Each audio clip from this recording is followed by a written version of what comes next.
প্রিয় ভিউয়ার্স, চালের গুঁড়ি দিয়ে তো অনেক রকমের পিঠা এই শীতে হয়তো খাওয়া হয়ে গিয়েছে।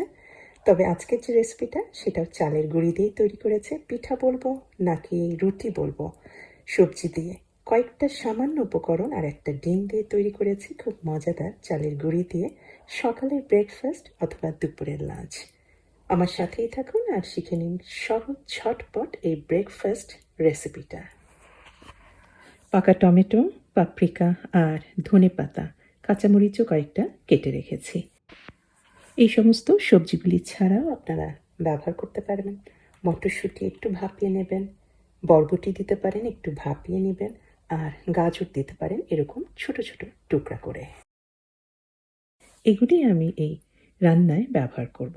তবে আসল যে কাজটা এখন শুরু করছি। বাটিতে আমি নিয়েছি এখানে চালের গুঁড়ি। আপনারা একদম ফ্রেশ চালের গুঁড়িও ব্যবহার করতে পারবেন। আর আমি উপকরণগুলির পরিমাণ ডেসক্রিপশনে দিয়ে দিয়েছি, আপনারা দেখে নিতে পারেন।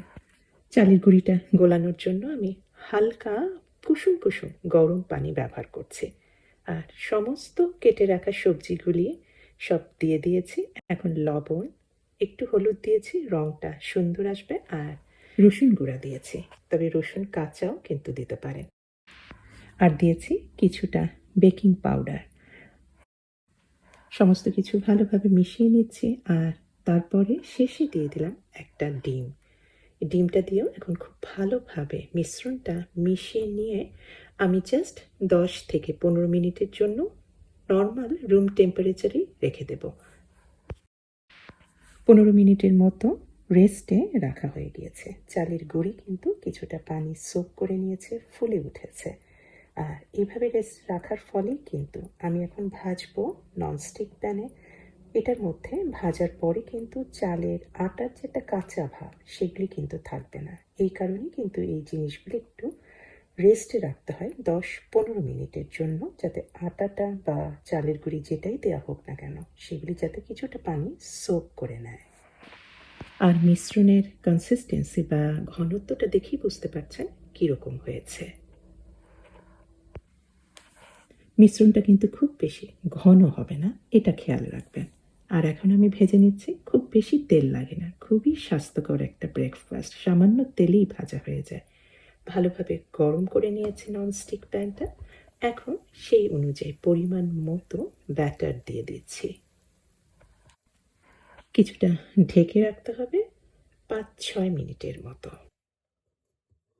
এই ফাঁকে আমি কিছুটা পনির গ্রেট করে রাখলাম। পনিরটাও কিছুটা ছিটিয়ে দিয়েছি। আর এখন দেখে কিন্তু আমি নিজেই বুঝতে পারছি সম্পূর্ণটা কিন্তু একেবারে কুকড হয়ে গিয়েছে। তারপরেও ওপরের দিকটা কিছুটা কুক করার জন্য আমি জাস্ট মিনিট খানেকের জন্য উল্টিয়ে দিলাম।